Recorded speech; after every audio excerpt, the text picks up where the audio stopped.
All right, everybody. Usually I start these conversations at the top of the hour, but today we're doing a little bit different.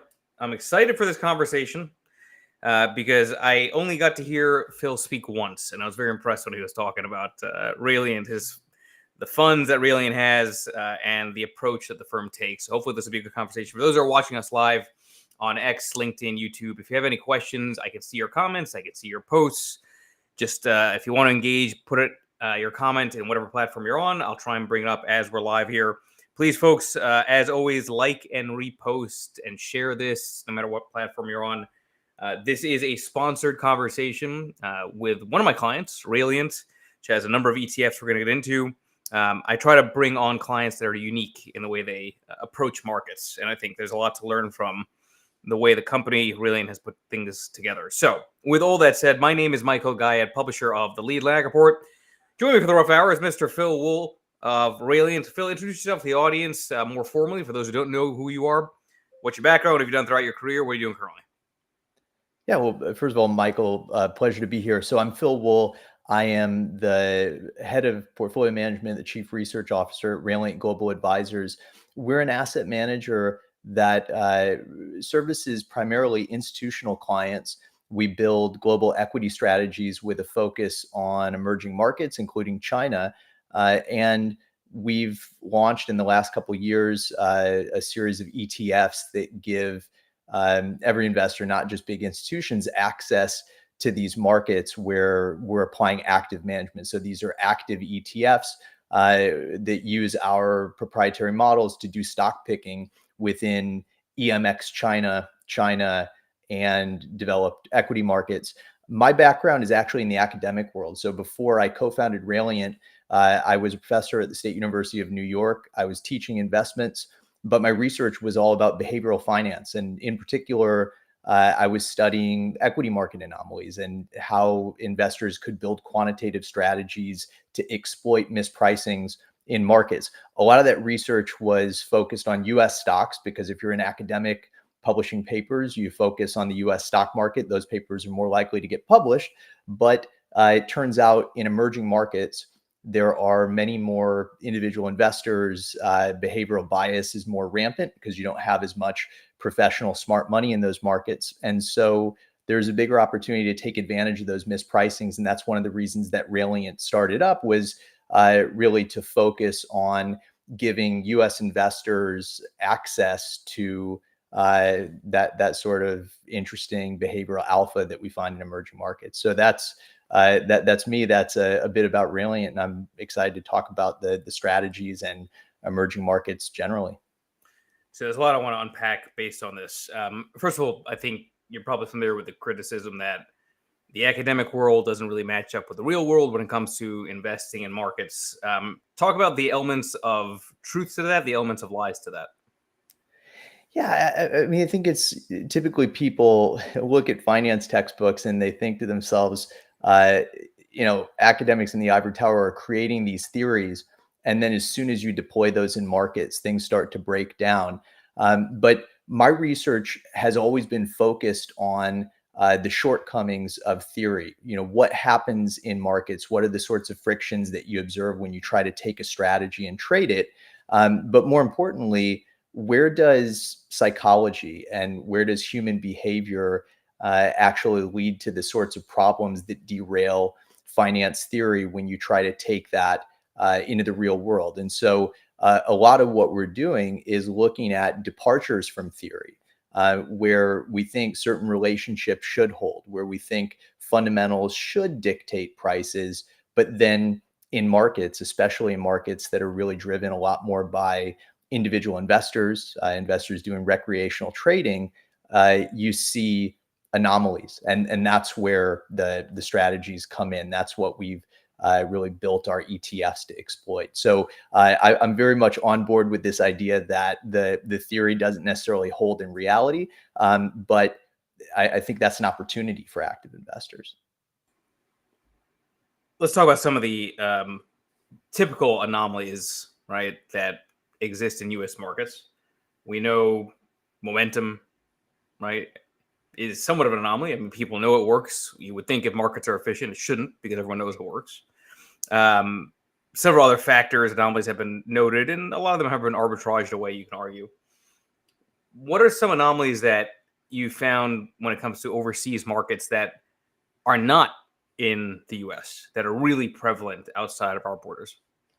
Yeah, it's a great point, and referencing anomalies like momentum, value is another one that is very well known. Hasn't worked quite as well as it used to in the U.S. There are other anomalies related to quality, low volatility. These are the types of factors that investors think about in the U.S. market, for example. And there are a lot of strategies and products that have sprung up to give investors to exposure to those factors. Those are typically what we think of as smart beta factors, super simple notions like investing in lower risk stocks is generally more profitable. Investing in cheaper stocks tends to be more profitable. What you find is that over time, as you suggested, those anomalies, to the extent that everyone knows about these things, they're going to be arbitraged away. One of the nice things about emerging markets relative to developed markets, particularly the US, is that in emerging markets, it's not as though the individual investors that do most of the trading. So if you look at China, for example, up to 80 to 90% of trading is not institutions, it's retail investors. Korea, Taiwan, 60% of trading is retail investors. They're not reading the academic literature, they're not reading industry reports, they're not watching lead lag interviews. They're really recreational trading, kind of teaching themselves what to do. And so the anomalies that were arbitraged away, where you see all that alpha decay in the US market, those anomalies can be kind of resurrected in emerging markets. So things like value, low risk, momentum, quality signals work. Now, to your point, there's a lot of interesting stuff in emerging markets that wasn't researched because academics don't have motivation to study anomalies that they can't publish on. And so in emerging markets, you see interesting nuances. So in Korea, for example, you have family-owned conglomerates called chaebol, and they present kind of interesting characteristics from a governance perspective. And that creates opportunities if you can pick out well and poorly governed companies. Investors, even in the local market, they tend to undervalue that.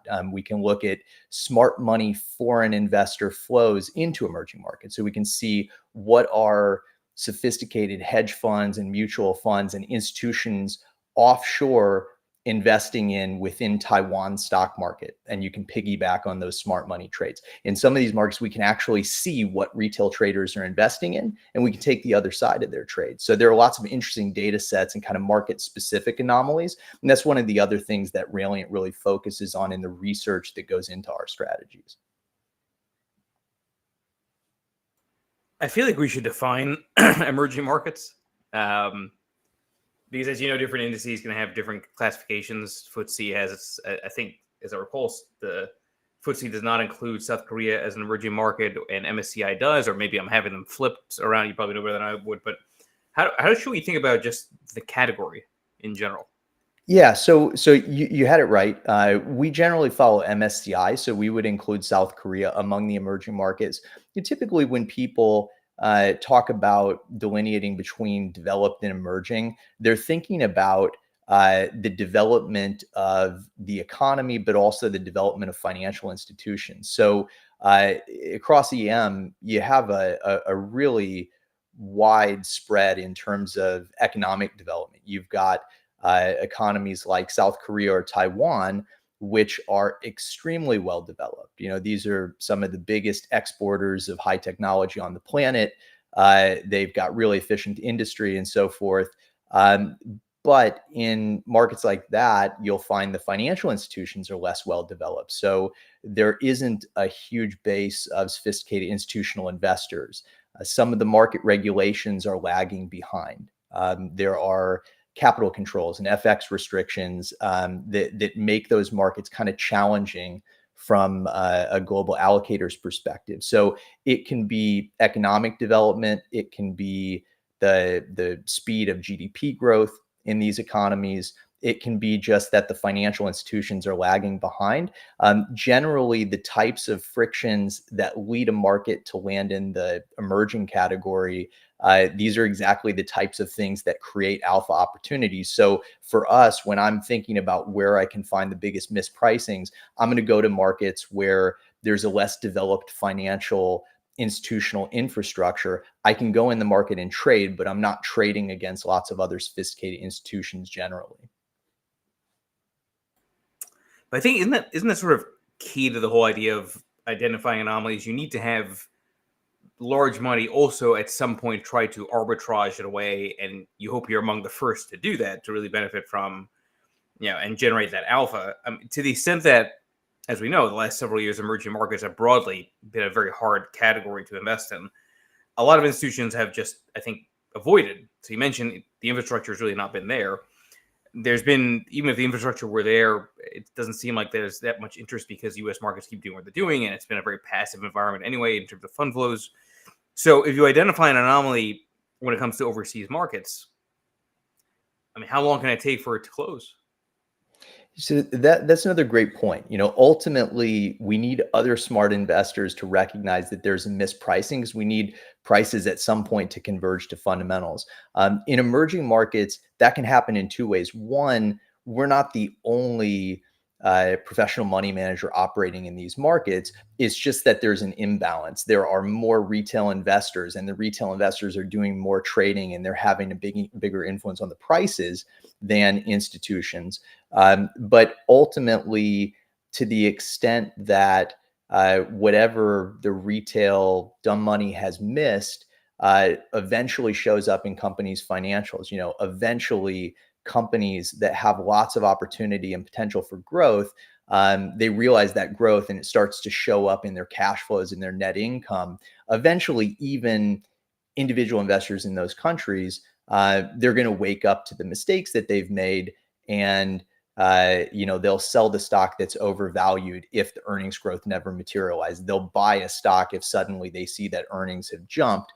So that's one way it happens, and the other way is other institutions eventually kind of get wise to the mispricings, and in the long run, even though those institutions make up a smaller part of the capital, their trades can have influence and sort of gradually push prices back up to where they should be. Now, the speed of convergence in emerging markets means that generally high conviction strategies that run really concentrated portfolios in these markets, it can take a long time for some of those mispricings to converge. And so one of the reasons that we like a more systematic, higher breadth strategy in these markets is that we can trade many different opportunities. And even though some of them might be slower to converge than others, we wouldn't go through periods where everything in the portfolio is sort of underperforming relative to the benchmark. So different ways of getting active in EM. All right, so I'm going to bring in a question, and I'm going to broaden out a little bit for somebody watching on X from Gustavo. What's the difference between trusting the numbers / earnings, differentiating that from gambling? Now, the criticism around anything emerging market related is you don't know if the numbers are real. Standards are not like they are in the US. How do you think through that? Because maybe the anomalies are structural just because there is this trust element around what it is that people are actually trading off of. Yeah, this is critical in emerging markets. And I think one of the reasons that we tend to see discounts in emerging markets, one of the reasons that mispricings can persist is that investors who don't have a specialization in EM, they look at the financials and they understand, accounting standards in EM. There are so many different types of emerging markets. Accounting standards are all over the board. Enforcement, auditing, generally lag behind developed markets. And so there is validity to this concern that accounting integrity, the enforcement of financial reporting rules in EM, it's not up to par.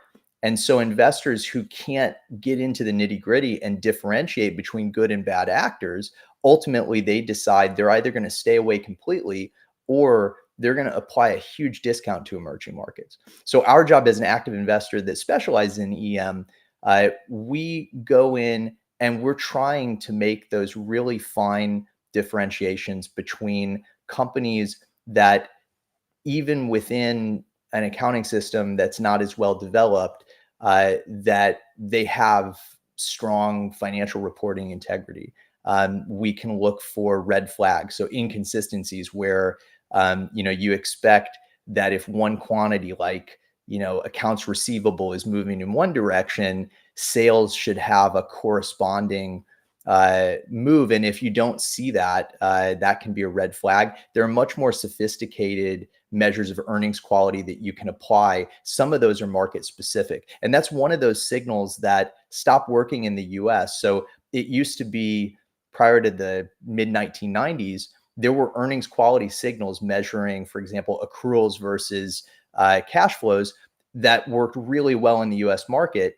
Once that anomaly was published, once institutional investors started really paying attention to earnings quality, that was arbitraged away. In EM, earnings quality is a perfect example of a signal that works really well, in part because accounting integrity is such a problem in EM. So I would argue it is an issue, but this is one of those things that creates opportunity for smart investors who can be active and make those differentiations.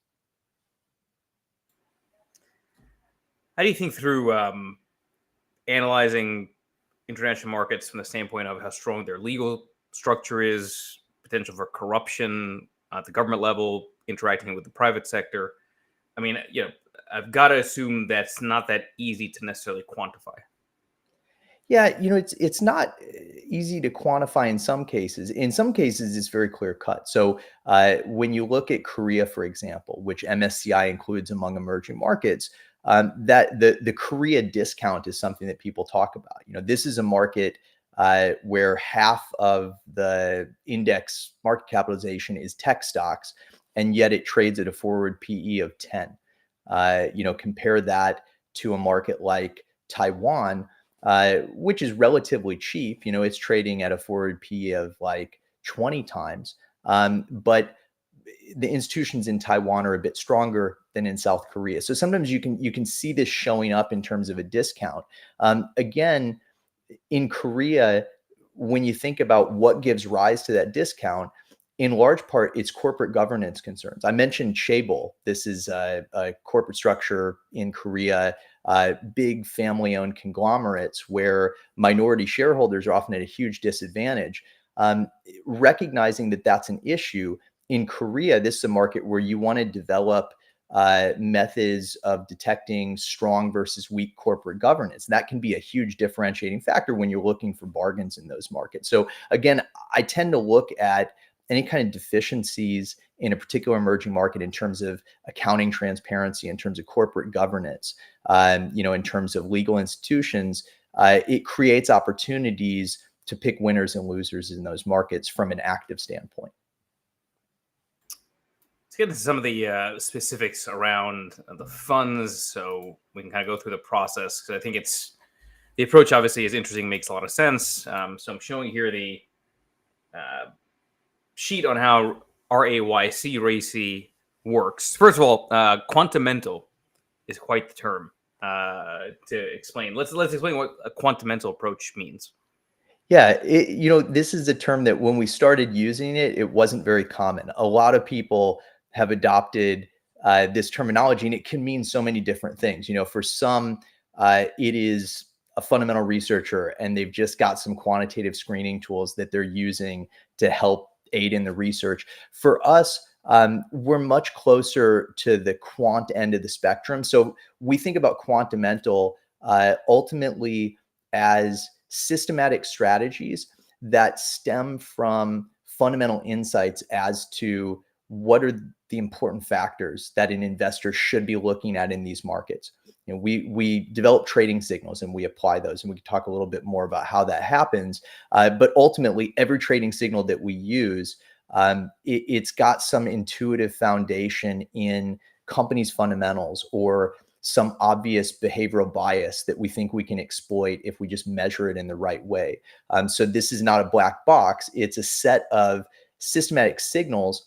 And for us, the goal is we just want to try to kind of synthesize in a really rigorous, automated way the types of things that a good local fundamental analyst would be doing. And if we can accomplish that, then we can apply that frame of analysis to not just a handful of stocks or maybe a dozen stocks that one analyst could cover. We can apply that methodology to thousands of stocks that make up EM. So if you look at our portfolios, what you'll find is we'll have some familiar names. You'll see a Samsung or a Taiwan Semiconductor Manufacturing, but you'll also see lots of smaller stocks that it would be hard for kind of an EM fundamental deep dive researcher to cover. And that for us, that's part of the approach to unlocking the opportunity. So to your point, having somebody do a deep dive is hard to do. So let's talk about how you filter that universe. On the sheet here, it says you're looking at the mainland listed China A shares, and then you've got basically kind of a big data aspect to this. What are some of these inputs? I mean, you mentioned different signals here, but let's talk about some of the more important ones that have sort of the higher weightings as far as how much they impact the decision. Yeah, so we start with the universe. So say it's China. We've got ETFs that address different markets. So we've got a China ETF, we've got EMX China, and we've got a developed ETF, which includes US stocks. But say we're looking at the China universe. First, we've made a decision with China that we only want to invest in onshore China A shares. So that's the first decision we make. Is there's sort of a strategic determination that A shares, those mainland listed stocks, that's really where you want to go for growth in China, for diversification, for alpha. So we've got that. Sorry, and just to be clear, so a lot of the China-based ETFs, are they also A shares? Is this sort of like uniform across the board? So initially, access to A shares was difficult. So some of the oldest mutual funds, ETFs that you find that trade China, they mostly trade Hong Kong stocks or US ADRs, Chinese companies that listed, on the NYSE or the NASDAQ. That is, in our view, you end up with kind of a selection bias. You're going to be invested in tech stocks that when they started up couldn't list in China because they weren't profitable, and they're really strict listing standards in China. So the Tencents, the Alibabas, the NetEase type companies, those are more prominent offshore. Onshore, what you get is maybe 15% of the index or so in that kind of internet technology, explicit tech allocation.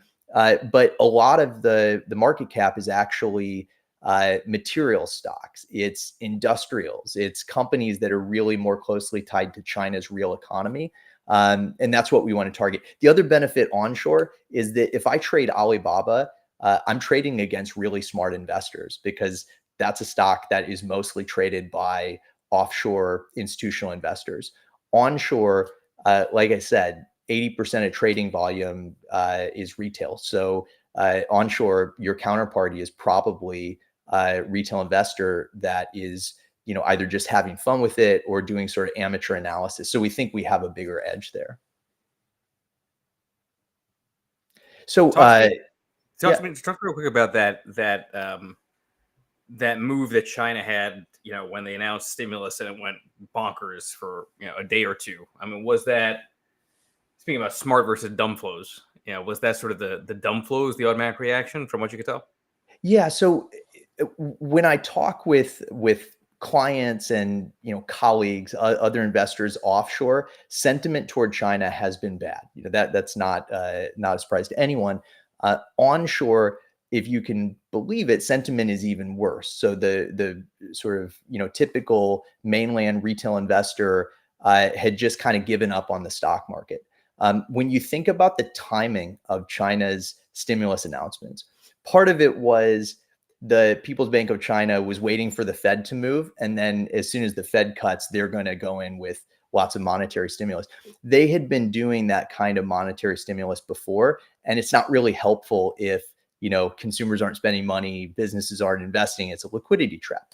The timing of fiscal stimulus announcements, that's what everyone was waiting for. The fact that they did that at the end of September right before a 7-day holiday, China's Golden Week holiday, when the markets are closed. The object there was get retail investors excited. This is playing on FOMO and trying to make retail investors, plunge back into the market, boost the index, and that reflects well on China sentiment. And the goal is to try to get it into some kind of sustaining virtuous cycle. So I think what you saw there was retail investors suddenly getting excited again about the stock market. We've seen it kind of cool off since the holiday ended because there hasn't been any kind of specific announcement forthcoming as to the size of that fiscal stimulus or what it's going to what it would entail in terms of allocation of the stimulus. But that's the situation we're in now. I think it's still much better than it was, a couple months ago. Let's talk about cycles and anomalies. Because I think when we talk about anomalies, some people seem to think that anomalies, are exactly where you want to invest in. The bigger they are, the better the alpha, the better the risk-adjusted returns. But as you and I both know, anomalies can take time to close and again get arbitraged away. So do you find that when you look at the data around anomalies where you can generate some outperformance, that there are these rolling extended periods where even though it looks like the anomaly should, is an opportunity, it's actually, an issue? Yeah, so you definitely see cycles and anomalies. We see it in developed markets. We see it in the US stock market. You see it in emerging markets as well. One of the things that we've noted is that the cycles in emerging markets might have different frequencies. So value in China, for example, it doesn't have these decade-long cycles of underperformance and outperformance that we've seen in the US. It tends to be much shorter. Value is going to work most of the time, and it might underperform for a few months or a few quarters, but it generally comes back. Now, in emerging markets, because of the cycles and factors, because of the time it can take for an anomaly to close in an individual stock, generally the approach that we favor is multi-factor. So we would suggest, regardless of which product you choose to buy to get into these markets, that a single factor strategy is going to be exposed to those cycles and that kind of delay in convergence. Multi-factor is nice because where value might not be working, maybe measures of earnings quality are doing a better job. Maybe it's sentiment that's driving the market. And so looking at signals of momentum or signals that retail investors have overbought a particular stock might be more effective. And getting back to the construction of the strategies and thinking about how we go from this universe and kind of filter it down to the portfolio, we're applying signals across a number of different categories. So within the strategy, we've got 150 plus trading signals, but ultimately they're trying to capture things like companies' fundamentals. They're trying to capture the behavior of companies' managers and signals that companies' managers are sending about whether they think their own stock is overvalued or undervalued. We're looking at signals that are capturing information that other market participants have. If it's smart money type trading signals, we're looking for an indication that other intelligent, sophisticated investors like a particular stock, and then we might want to copy what they're doing. On the flip side, we might see evidence that individual investors are bidding a stock too high, that they're irrationally exuberant, and then we want to fade that type of trading. So those are the sorts of signals that we're looking at. And when you have dozens, hundreds of trading signals, that's where the data science comes in. And that's where, when I'm putting it all together, ultimately I want to have a smart way of combining signals that might be correlated. They interact in interesting ways. There might be nonlinearities. And so that's where we use sort of the more hardcore quant methodology, just to put all that information together and score stocks in the universe. And that's what leads to a final portfolio that we trade. And I assume it's sort of a weight of the evidence type approach. So you've got all these signals, they don't all have to line up. Exactly. Yeah. I mean, ultimately, the way that we use machine learning, we're not using it to discover new trading signals. All the trading signals, they're based on, some kind of fundamental insight or intuition. The way that we use machine learning, it's really just trying to automate the process of building confidence in a particular signal. Has it worked historically? Has it worked through different market environments? How does it work relative to other signals that we're using? Is it giving us truly unique information, or is it just maybe a less effective duplicate of something that we've already discovered? And so, for us, that's what machine learning AI amounts to within the process, just a smarter way of making those empirical judgments as to how to weight signals and how to put it all together. How often is there turnover? I mean, if this is sort of actively looking at all these different signals, presumably, the data can change fairly regularly, right? So how does the turnover look? Yeah, so we rebalance the portfolios roughly on a monthly basis, which kind of makes sense. When you think about how frequently you want to trade a portfolio, in large part, that's going to have to do with the type of information that underlies the trades. What would lead us to trade a stock? For us, typically, it's those medium term, longer term movements in price. But it's also lots of fundamental information. Fundamental information tends to be released on a weekly or a monthly or a quarterly basis. And so, we trade the portfolio roughly monthly. Now, in emerging markets, retail investors, they tend to trade really quickly. So that's one of the biggest behavioral biases that's observed with individuals, is that when we're trading our own portfolio for fun, we tend to overtrade. And so the anomalies that we see in emerging markets, they tend to play out over shorter periods in terms of the frequency of trading. And so the turnover is going to be higher because you're really responding to what retail investors are doing. So the strategies typically generate turnover of 150 to 200% one way per annum. But importantly, the turnover is actually judged against the alpha opportunity. So we're not going to trade and incur turnover and incur trading costs unless we think the opportunity is big enough to justify it.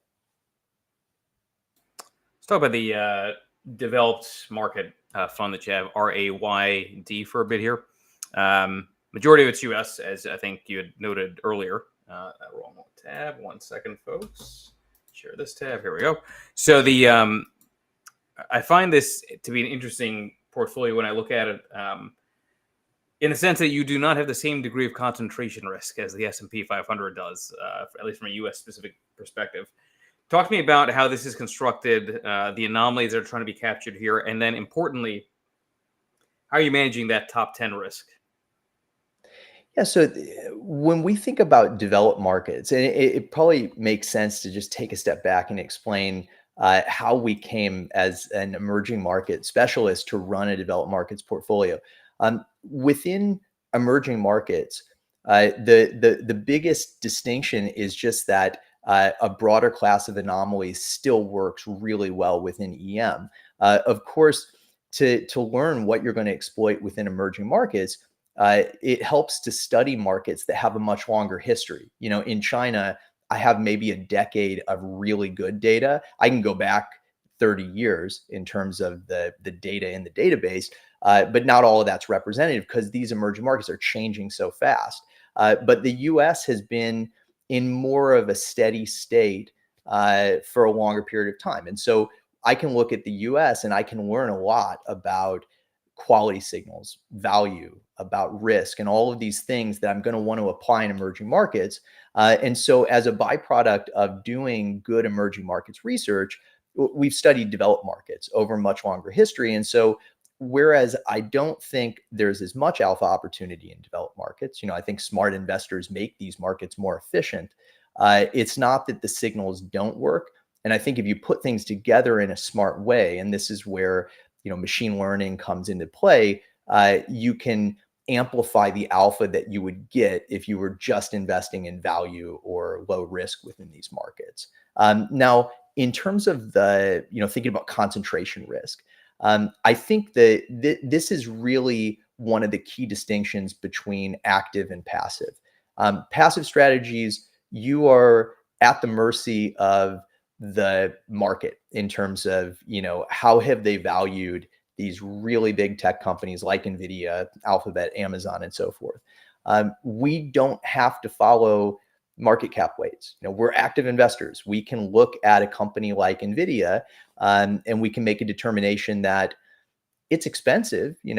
50 times next year's earnings is not cheap, but they have a lot of fundamental strength going for them that might justify that price tag. Whereas I can look at Tesla. It's also a big weight in the S&P 500. And I might decide that there's growth opportunity there, but maybe it's not as compelling. And so that helps with the concentration risk. And then the second piece is when you look at a broader set of companies, because as a systematic investor, I can apply my methodology to every stock traded on the US exchanges. It means that I'm going to find opportunities in names that are smaller. And generally, if I'm looking for inefficiency in developed markets, you're more likely to find it in undercovered stocks, stocks that a lot of hedge funds and big institutional traders are going to overlook. And so that's another way of kind of controlling concentration risk. What's been some of the pushback that you've heard from allocators, financial advisors around the methodology, the approach? I mean, let's face it, it's been a remarkable cycle in the sense that it's been very hard to just beat, in quotes, passive market cap weighting S&P, right? It's I say that as somebody who is a big fan of tactical and active, right? Knows what other issuers are doing, know what I myself have observed. What do you say to those people that say, why should I consider something like what you're doing when the S&P is working? Yeah, look, it's a smart question for investors to ask. Investors should always be asking, if I'm going to invest in something active and I'm going to pay more for access to those active methodologies, is it really doing anything for me? In developed markets, I think the bar is higher because we know these markets are more efficient. So there's just that much greater argument to go passive in these markets. I think it comes down to, like I said, looking at passive and the type of portfolio that you get when you invest in the S&P 500. What's driving your portfolio's performance? It's really these days a small subset of companies. And some investors are taking a look at that and thinking to themselves, well, that's great. And maybe I should have some allocation to that sort of passive core. But at the same time, there are probably lots of opportunities that you're missing when the index gets that top heavy. And so the biggest pushback, honestly, is just that emerging markets, so when we think about where we started, emerging markets can be a scary place. And so investors have to develop comfort with that. I think an active approach naturally helps to manage the risk, and it turns some of those risks that we see in emerging markets, accounting risk, geopolitical risk, political instability, it can turn those into opportunities, because whenever there's that kind of disruptive change, there are going to be winners and losers. Within developed markets, I think a systematic methodology, it's really a rigorous way of doing active investing. So I think more and more investors are going to start to trust that quantitative systematic strategies, it can just be a really disciplined way of getting active exposure within markets, even efficient markets like the US. You launched a Japan fund as well a bit earlier this year. Interesting on that end. First of all, I guess what was the impetus to launch a Japan fund, and how does Japan, from an anomaly perspective, look? I mean, it's one of the more interesting markets. A lot of big structural changes, in terms of corporate governance, we can get into. But let's talk about RAYJ. Yeah, so the Japan fund, I wish we'd launched it a year earlier. We've been talking about it for a really long time. With the Japan strategy, this gets back to something I mentioned earlier on about kind of looking at local nuance in emerging markets. Now, Japan is not an emerging market, it's a developed market, but in many ways, it resembles some of those highly developed East Asian emerging markets. So when you look at Japan, you find that retail trading, while it's not 60% of volume, it's still significant. It's 20, 30% of trading volume. So there are a lot of retail investors. It's a market that is really broad, thousands of stocks. But when you go outside the Nikkei, when you start looking at the broader topics market, what you find is that there's not much analyst coverage. And so for foreign investors looking at Japan, it's a market that has a lot of idiosyncrasy and it can be confusing. We wanted a partner in Japan. So in the same way that we think we're really good at East Asian emerging markets, we recognize we really want someone local to help us build a good strategy for Japan.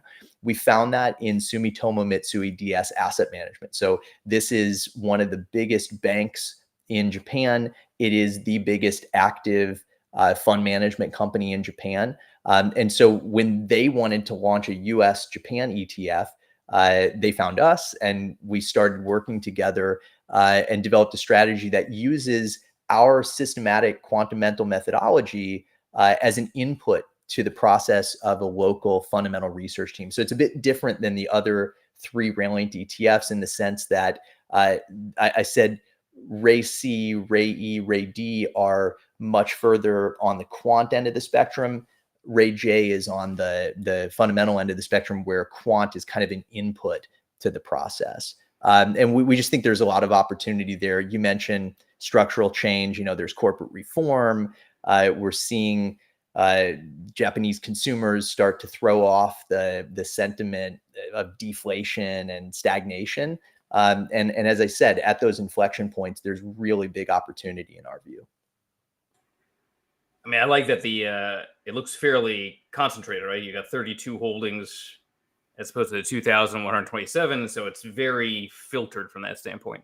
Very different. With the other ETFs, the goal is to give clients broad exposure to EM or to China. In this case, it's much more like a best ideas portfolio. And in fact, it is really targeted at growth within Japan's market and identifying, 30 or so companies that our team thinks are best poised to exploit that growth. It's an interesting sector mix to see discretionary be the largest. I know that's more on the automobile side. Is that typical when you look at Japan market averages? I mean, how does this sector mix differ compared to just look at the Nikkei itself? No, it's not. And I think that really reflects that sort of high conviction, go anywhere nature of the portfolio. It's the portfolio is driven by themes. So top down, there's sort of an identification of growth themes. So Japanese consumption resurgence, looking at AI and how Japan fits into that supply chain. Those would be sort of themes that you might imagine. And then the team using input from Raliant's Quantamental models is going to go in and pick individual stocks within each of those themes. And so you can end up with a fairly skewed sector exposure. But again, just looking for undervalued sort of growth at a reasonable price within Japan. I know it's hard to choose among 4 children, obviously, but of the 4 different funds, we'll talk about the ex-China one shortly. I mean, which one do you think is the most intriguing, the most sort of undervalued or under the radar that really you think is like going to be the next big winner? Yeah. So what I can tell you is where we're seeing a lot of interest right now. And I think that is clearly emerging markets ex-China.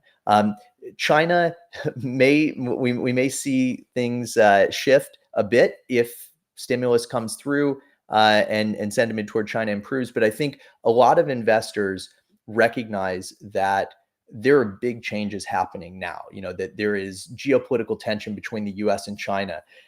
Countries are reorganizing supply chains. There's tons of growth happening within each of these markets. So people in India, Taiwan, getting wealthier over time. And that's driving a sort of a transformation of these economies. And there's a lot of interest in trying to find the winners and losers as those changes happen. I think the other thing with EMX China, we're seeing the Fed's pivot and we could have another hour-long conversation about what's going to happen with the US dollar. But I think most would agree that in the long run, we're going to see a cycle of dollar weakening, which tends to be good for emerging markets. And I think there are just a lot of tailwinds. And then when you look at valuation, as I said, you've got markets like Korea trading at 10 times forward earnings. India, which is one of the most richly valued economies within EM, trades at 25 times earnings, which is like the S&P 500. It's just growing a lot faster. So I think that's, for my money, probably the most interesting of the four. Yeah, it's interesting.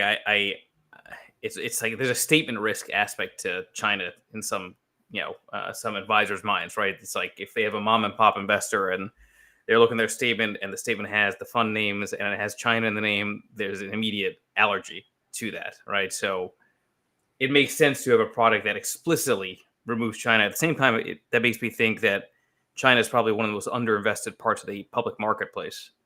And It that is. whenever China does move, it's going to move very hard because there aren't that many big players that are in there. Right. Yeah, lots of money on the sidelines. I mean, when you hear a market being referred to as uninvestable, that's a pretty good Until there's contraindicator. momentum, and then it's investable, right? That's always how it works. Always how it works. Exactly. Yeah, and having a China fund and an ex-China fund, ultimately, it's giving investors building blocks so that they can create whatever exposure they'd like. Maybe you don't want that headline risk in China, so you go 100% EMX China. I've talked with plenty of investors who wanted to be early on China, and they're tactically overweight. So that's the cool thing about ETFs. You can mix and match and kind of create what suits you. For those who want to learn more about Raliant, the funds, and just in general engage more with you, how would you recommend they do so? Yeah, I mean, definitely look at our fund's website. And you've already shared some of the resources that you can get on the fund site. On the fund site, there's contact information, and you can reach out if you're looking for more information. If you've got other questions, our team is really research focused, and we love to talk about EM and equity markets in general. So definitely take a look and reach out if you've got questions or interest. Again, folks, this is a sponsored conversation by Raliant. A lot of interesting things we talk about here. I do happen to agree that I think, yes, when it comes to emerging markets, you need to have that more fundamental quantitative overlay for a lot of reasons. It's a tough place to invest in until it's not. And when it's not a tough place to invest in, I think products like these have a real shot at standing out in a big way. Appreciate those that watch. Please share, like, repost, all that good stuff. This video, it will be edited soon enough. And special thanks to Phil Wool of Raliant for the conversation. Thank you, Phil. Appreciate it. Thanks, Michael. Thanks, everybody. Take care. Cheers, everybody.